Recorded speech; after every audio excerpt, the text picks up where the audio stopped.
Actually, nakakadurog ng puso. Yung nagsisinungaling na unang si Picoy, ni hindi man lang nasigawan o nabulyawan yon ni Jinggoy Estrada.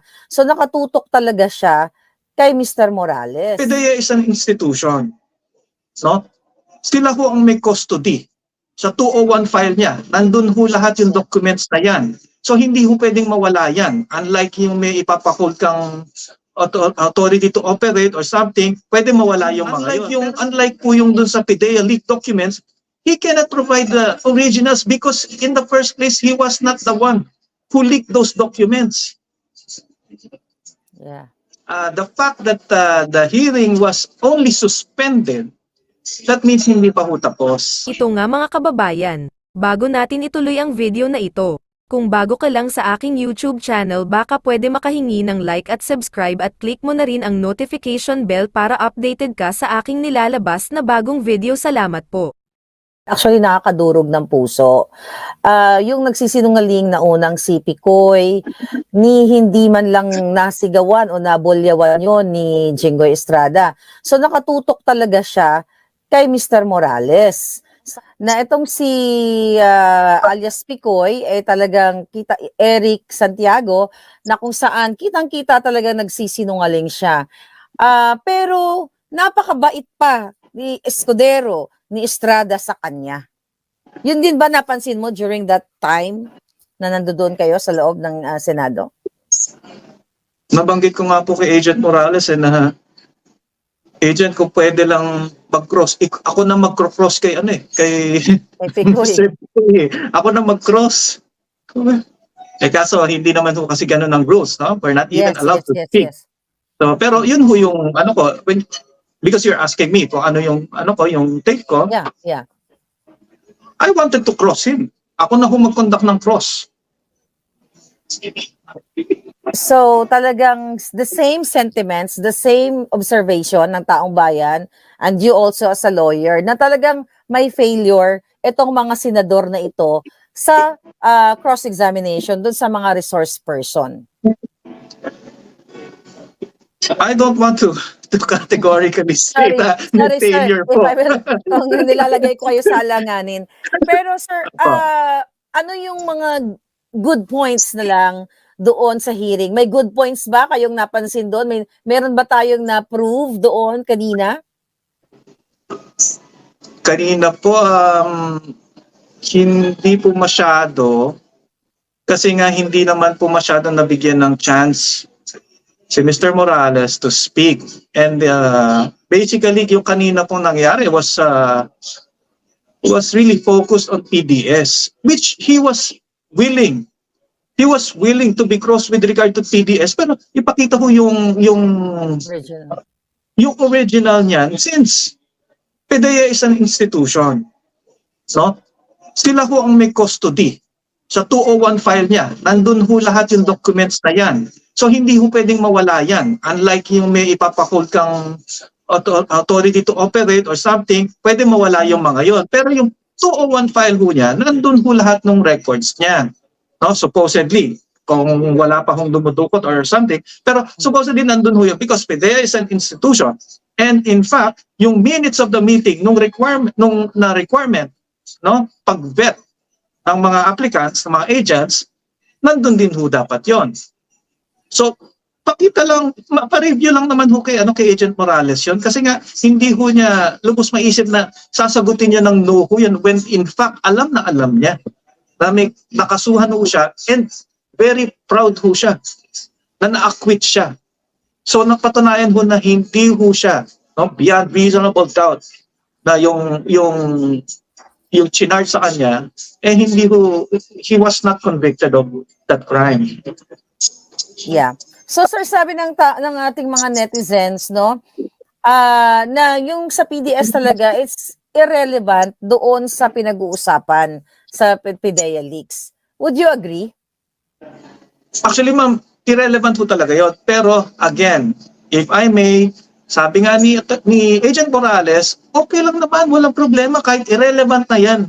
Pero at least produce me naman the originals para makita ko Kasi nga hindi niya maalala, hindi niya talaga malubos maisip na no. He answered no. Because he knows for a fact that he was formally charged. And kaya confident po siya kasi acquitted nga po siya. Kaya sabi kahit irrelevant yan, yes, granting for the sake of argument that really it was irrelevant, pero willing naman po siya. Just provide me the originals. No? Unlike po yung dun sa PIDEA leaked documents, he cannot provide the originals because in the first place, he was not the one who leaked those documents. Yeah. Wow. So sobrang unfair po talaga ang ipinakita ng mga senador. So sa tingin niyo ba paano kaya masusolusyonan ang mga ganitong klaseng injustices, sa Senado? Bilang isang abogado, kung meron po kayong kakayahan, ito for the sake lang sa ating mga kababayan, kung meron kayong kakayahan o power para baguhin yung pagtrato sa mga resource person, ano ang gagawin niyo, sir? Parang beauty contest ito kunyari. Ano pong gagawin niyo, sir? I will take it as it is na lang po, no? And then yun nga ho, lagi ko naman ho sinasabi na sana magtanda na ho tayo every time. Kaya uulitin ko, lagi ko hong sinasabi to. The only time that an ordinary one is more powerful than a politician is during that moment when you are writing kung sino yung iboboto nyo. Kumbaga sana wag nating let's treat it as kumbaga very serious ho yun, no? Kumbaga 5,000, 10,000, 20,000 papalit mo yung future ng apo mo. Parang kumbaga yes. 10,000 it will feed you for a month, for 2 weeks, for 2 months, kung matipid ka. But the question is, until when? Yeah. Just so sad, nangyayari sa Pilipinas. So, sir, mabalik ako dun sa PDS ni Agent Morales. Sinomo na ba yon? Ni-request na ba ng COMSEC, Committee Secretary, yung PDS niya para man lang mabigyan siya ng chance na makita niya. Sabi niya nga, ma-examine niya kung ano yung inisyu kay Jinggoy ng PIDEA. Kasi kami dito mga netizens, alam namin na wala kaming katiwa-tiwala sa PIDEA, lalo na ako personally. So, naiso mo na yun para ma-verify o ma-check ni Morales yung kanyang PIDEA. Yes, ma'am. We will request it from the committee to have the originals presented before the Senate on the next hearing po. Okay, so next week na yun. So may mga hiningi pa ba sa inyo ang committee secretary? Paano na yan? Ba talagang abruptly yung yung pag-end nila sa hearing kasi wala na yung resource person Kinontempt na nila Kaya no choice na sila kundi talagang intentionally pinigil na nila. Do you think ayokong malagay kayo sa sa alanganin. But anyway, yung pagpigil nila sa hearing na yon, anong naging naramdaman ni Agent Morales? Nanglulumo ba siya? Nanghinayang ba siya? Anong na-mention niya sa inyo? Si Agent Morales naman po is always looking for hope, no? The fact that the hearing was only suspended, that means hindi pa ho tapos. Kumbaga, si Agent Morales is habang may buhay Habang may buhay. Habang may buhay. So, kumbaga, habang mabuhay, may pag-asa pa. Kumbaga, hindi pa totally na-end itong hearing na to. Since it was only suspended, may chance pa po. Kayo po as a lawyer niya, wala ba kayong mga natatanggap na pagbabanta sa buhay ninyo? Kasi hindi rin po biro ang pagtayo nyo beside Agent Morales. Someone has to do it po That's good. Yeah. So, sir, I think kung meron pa kayong gustong sabihin sa mga followers o mga supporters ni Agent Morales, please do po. Rest assured po, no, mga supporters po ni Agent Morales, that Agent Morales in high spirits. Hindi ho siya na-down. Okay?